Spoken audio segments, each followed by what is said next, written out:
Yuk mulai. Assalamualaikum warahmatullahi wabarakatuh. Di sini kami kelompok 2 akan melanjutkan presentasi proposal tentang sistem perpustakaan. Yang akan dibacakan yang pertama Mas Ayub. Mas Ayub silahkan. Ya. Bab 2 Kajian Pustaka 2.1 Pengertian Sistem. Sistem merupakan penggambaran suatu kejadian-kejadian menjadi kesatuan yang nyata, seperti tempat, benda, dan orang-orang yang betul-betul ada dan terjadi. Perangkat unsur yang memiliki tatanan teratur dan saling berkaitan sehingga membentuk suatu totalitas guna mencapai suatu tujuan tertentu.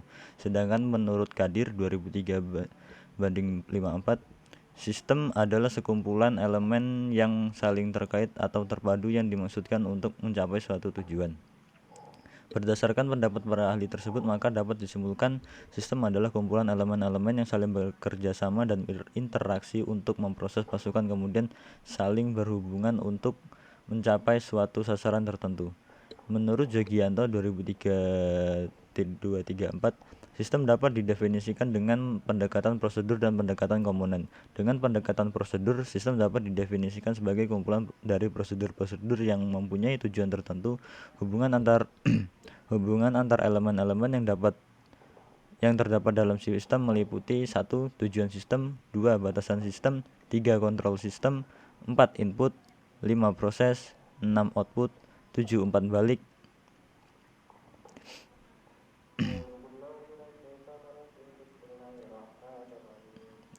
dan begini contoh flowchartnya. Berawal dari tujuan, kemudian batasan, kontrol, lalu ke proses, output, umpan balik, input, dan berputar kembali. Gambar 21 hubungan elemen-elemen sistem. 1. Komponen. Sejumlah komponen yang saling berinteraksi dan bekerja sama membentuk satu kesatuan. Komponen-komponen dapat terdiri dari beberapa subsistem. 2. Batasan sistem, boundary. Daerah yang membatasi antara suatu sistem dengan sistem lainnya atau dengan lingkungan luarnya. Batasan sistem ini memungkinkan suatu sistem dipandang sebagai satu kesatuan. Batas suatu sistem menunjukkan ruang lingkup dari sistem tersebut. 3. Lingkungan luar sistem. Lingkungan luar sistem, environments, adalah apapun di luar batas dari sistem yang mempengaruhi operasi sistem. Lingkungan luar dapat bersifat menguntungkan dan merugikan. 4. Penghubung. Media penghubung antara subsistem yang memungkinkan sumber-sumber daya mengalir dari suatu subsistem ke subsistem lainnya. Penghubung juga berfungsi untuk mengintegrasikan subsistem-subsistem menjadi satu kesatuan. 5. Masukan. Energi yang dimasukkan ke dalam sistem yang dapat berupa masukan perawatan maintenance input dan masukan signal input. Masukan perawatan adalah energi yang dimasukkan supaya sistem dapat beroperasi, sedangkan masukan sinyal adalah energi yang diproses untuk mendapatkan keluaran. Sebagai contoh, di dalam sistem komputer, program adalah maintenance input yang digunakan untuk mengoperasikan komputer dan data adalah signal input untuk diolah menjadi informasi. 6. Keluaran output adalah hasil dari energi yang diolah dan diklasifikasikan menjadi keluaran yang berguna bagi user. Keluaran yang dihasilkan suatu sistem adalah dalam bentuk informasi. 7. Pengolah. Suatu sistem dapat mempunyai suatu bagian pengolah yang akan mengubah masukan menjadi keluaran. Sistem akan mengolah data yang masuk menjadi informasi yang dibutuhkan oleh user. 8. Sasaran. Suatu sistem pasti mempunyai tujuan, goal, atau sasaran objektif. Sistem yang tidak mempunyai sasaran, maka operasi sistem tidak akan ada gunanya. Sasaran dari sistem sangat menentukan sekali masukan yang dibutuhkan sistem dan keluaran yang akan dihasilkan sistem. Suatu sistem dikatakan berhasil bila mengenai sasaran atau tujuannya. Siklus pengelolaan data. Suatu proses pengelolaan data terdiri dari 3 tahapan dasar yang disebut dengan siklus pengolahan data processing cycle, yaitu input, processing, dan output, seperti contoh di bawah ini. Aliran sistem informasi (ASI). Aliran sistem informasi merupakan bagan alir yang menunjukkan arus dari program dan formulir termasuk tembusan-tembusannya. Aliran sistem informasi sangat berguna untuk mengetahui permasalahan pada suatu sistem. Dari sini dapat diketahui apakah sistem informasi tersebut masih layak dipakai atau tidak. Masalah manual atau komputerisasi. Jika sistemnya tidak layak untuk dipakai lagi, maka perlu adanya perubahan dalam pengolahan datanya sehingga menghasilkan informasi yang cepat dan akurat dan keputusan yang lebih baik. Langkah-langkah yang dilakukan pada tahap merancang suatu sistem dan program adalah membuat usulan pemecahan masalah secara logika. Alat bantu yang digunakan antara lain digambarkan dengan menggunakan simbol-simbol. Sebagai simbol-simbol, output processing input akan digunakan dalam menggambarkan aliran sistem informasi. Data flow diagram (DFD) adalah gambaran sistem secara logikal. Gambaran ini tidak tergantung pada perangkat keras, perangkat lunak, struktur data, atau organisasi file. Keuntungan menggunakan data flow diagram adalah memudahkan pemakai yang kurang menguasai bidang komputer untuk mengerti sistem yang akan dikerjakan atau dikembangkan. Simbol-simbol yang digunakan antara lain simbol persegi panjang, keterangan areal kerja sehingga data tersebut ditransfer, disimpan, atau didistribusikan. Simbol persegi, keterangannya sumber, oval keterangannya file atau tempat penyimpanan data. Lalu simbol garis alir menunjukkan arus dari proses. Etik. Sudah Mas Ayub, dilanjutkan Mbak Wiji. Oke. Silakan Mbak Wiji.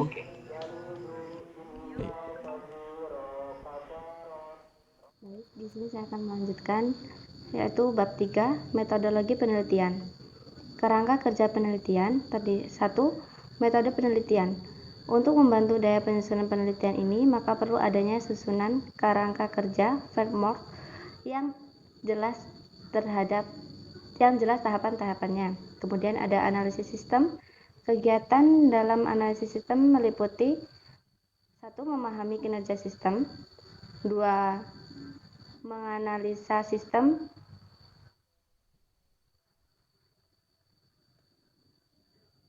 kemudian ada pengumpulan data. Pada tahapan ini dilakukan proses pengumpulan data dengan metode wawancara dan observasi untuk melakukan pengamatan dan analisis terhadap proses peminjaman buku yang sedang berjalan di SMK Negeri Waibungur. Penulisan penggunaan beberapa teknik pengumpulan data sebagai berikut. 1. Interview, 2. Observasi, 3. Dokumentasi, 4. Studi pustaka, dan kemudian ada pengembangan sistem. Pada tahap ini dilakukan pengembangan sistem yang menggunakan metode waterfall. Model yang mengusulkan sebuah pendekatan perangkat lunak yang sistematik dan sekuensial yang dimulai pada tingkat dan kemajuan sistem pada seluruh analisis, desain, kode, pengujian, dan pemeliharaan.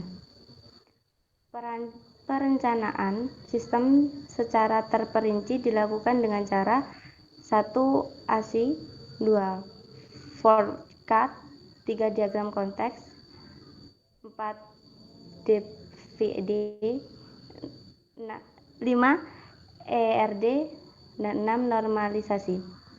Kemudian ada implementasi sistem. Implementasi sistem merupakan tahap untuk merealisasikan hasil desain atau perencanaan sistem yang telah dilakukan sebelumnya. Tahap implementasi sistem terdiri dari langkah-langkah sebagai berikut. 1. Menerapkan rencana implementasi. 2. Melakukan kegiatan implementasi. Pada kegiatan yang dilakukan dalam tahap implementasi adalah sebagai berikut. A. Coding program. Coding program yaitu kegiatan menulis kode program yang akan dieksekusi oleh komputer. B. Testing program. Testing program adalah kegiatan untuk mengetahui kesalahan-kesalahan yang mungkin terjadi dalam pembuatan program. Kesalahan dalam program yang mungkin terjadi dapat diklasifikasikan dalam 3 bentuk kesalahan, yaitu yang pertama, kesalahan bahasa atau kesalahan di dalam penulisan kode program yang tidak sesuai dengan yang disyaratkan. Yang kedua ada kesalahan sewaktu proses. Kesalahan sewaktu proses adalah kesalahan yang terjadi sewaktu stable program dijalankan. Yang ketiga, ada kesalahan logika. Kesalahan logika adalah kesalahan dari logika program yang dibuat. Kemudian ada pengujian sistem. Pengujian sistem dilakukan untuk memeriksa kekompakan antar komponen sistem yang diimplementasikan. Tujuan utama dari pengujian sistem ini adalah untuk memastikan bahwa elemen-elemen atau komponen-komponen dari sistem telah berfungsi sesuai yang diharapkan. Kemudian di sini ada pembuatan laporan. Pada tahap ini dilakukan pembuatan laporan yang disusun berdasarkan hasil penelitian dengan menggunakan teknik pengumpulan data primer dan sekunder sehingga menjadi laporan penelitian yang dapat memberikan gambaran secara utuh tentang sistem yang sedang dibangun. Kemudian ada struktur organisasi. SMK Negeri Werbungur memiliki struktur organisasi yang masing-masing mempunyai tugas, wewenang, dan tanggung jawab yang memberikan pelayanan dan meningkatkan mutu bagi sekolah maupun siswa.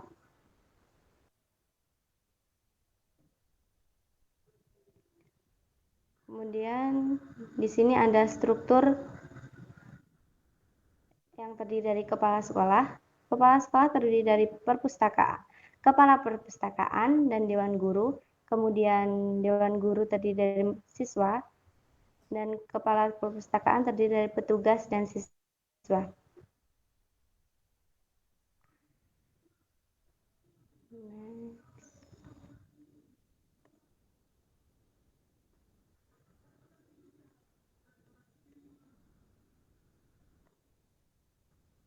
Kemudian yang selanjutnya akan dilanjutkan oleh Ahmad Rehansyah.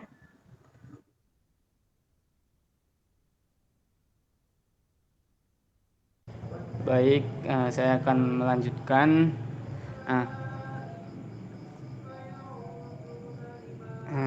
Atas Mas Ayub, atas.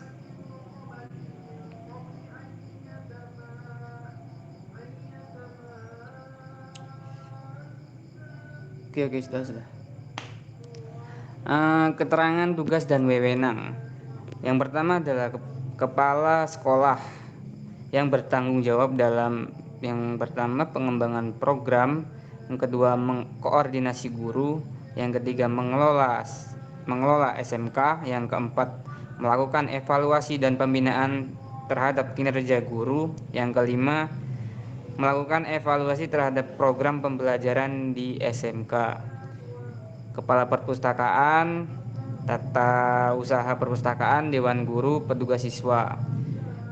Memberi rekomendasi dan penilaian atas prestasi guru, mengendalikan dan mengawasi penyelenggaraan dan pengelolaan di SMK, menyusun kurikulum dan mempersiapkan tenaga serta sarana pendidikan dan ketatausahaan SMK. Untuk yang kedua ada tata usaha memiliki tugas yang pertama yaitu menyusun program kerja tata usaha, mengkoordinir tugas-tugas tata usaha, membina dan mengembangkan tugas-tugas ketatausahaan, meneliti dan kemudian membuat surat, baik surat masuk maupun surat keluar sesuai dengan disposisi atau instruksi kepala sekolah, mengawasi dan mengendalikan penggunaan alat-alat sekolah, bertanggung jawab atas penggunaan stempel sekolah. Yang ketiga adalah guru. Guru mempunyai tugas. Yang pertama adalah menyusun pelaporan perkembangan anak, mengelola pembelajaran sesuai kelompoknya, mencatat perkembangan anak, menyusun pelaporan perkembangan anak, melakukan kerjasama dengan orang tua dalam program parenting, menghadiri pertemuan-pertemuan peningkatan mutu guru, menyusun pelaksanaan kurikulum. Yang selanjutnya adalah struktur program. Struktur program digunakan yaitu struktur program halaman utama dan halaman login. Halaman utama menampilkan informasi dari database. Informasi tersebut dikemas sedemikian rupa peletakan atau menu-menunya. Masing-masing kategori diberikan halaman tersendiri dengan memanfaatkan teknik templating yang dimaksudkan untuk memisahkan konten dengan layout, sehingga memudahkan dalam pengelolaan konten dan siap menerima perubahan di desain layout nantinya. Untuk Alurnya yaitu sistem informasi perpustakaan. Yang pertama adalah master yang anggota, petugas, dan buku. Yang kedua ada transaksi, peminjaman buku, pengembalian buku. Yang ketiga ada laporan, master, pengembalian, peminjam. Yang keempat ada utility yang ganti password atau backup data. Rancangan tampilan login. Rancangan tampilan login ini digunakan bagi pengguna yang berkepentingan untuk menggunakan program aplikasi. Bagi yang berkepentingan menggunakan program aplikasi ini, maka terlebih dahulu harus memasukkan username dan password seperti di gambar di struktur di bawah ini. Yang kedua adalah rancangan tampilan form peminjaman buku. Rancangan tampilan form peminjaman buku ini bertujuan untuk siswa yang ingin meminjam buku di perpustakaan. Yang pertama adalah nomor peminjam, nomor anggota, kode, stok, jumlah. Rancangan tampilan form input data buku. Yang pertama ada nomor, judul, pengarang, penerbit, tahun, jumlah, kota terbit. Untuk yang selanjutnya adalah perancangan struktur tabel. Perancangan struktur tabel adalah perancangan tabel-tabel yang akan digunakan pada database. Tabel adalah sekumpulan data atau informasi spesifik tentang subjek tertentu yang disusun dalam bentuk kolom dan baris. Yang pertama ada tabel anggota. Tabel ini adalah perancangan untuk tabel anggota yang digunakan. Seperti di bawah ini. Yang kedua ada tabel buku. Tabel ini berfungsi untuk melihat daftar nama buku dan jumlah buku seperti di bawah ini. Yang ketiga ada tabel petugas. Tabel ini data petugas perpustakaan. Secara umum strukturnya tabel yang digunakan dapat dilihat pada tabel. Yang keempat tabel pinjam. Tabel ini berfungsi untuk menyimpan data detail peminjaman. Secara umum struktur tabel yang akan digunakan dapat dilihat pada tabel. Yang kelima ada tabel kembali. Tabel ini berfungsi untuk menyimpan data pengembalian buku. Secara umum struktur tabel yang akan digunakan dapat dilihat pada tabel. Demikian hasil dari kelompok 2 dengan sistem perpustakaan. Kami akhiri, mohon maaf kalau ada kesalahan. Kami akhiri. Wassalamualaikum warahmatullahi wabarakatuh.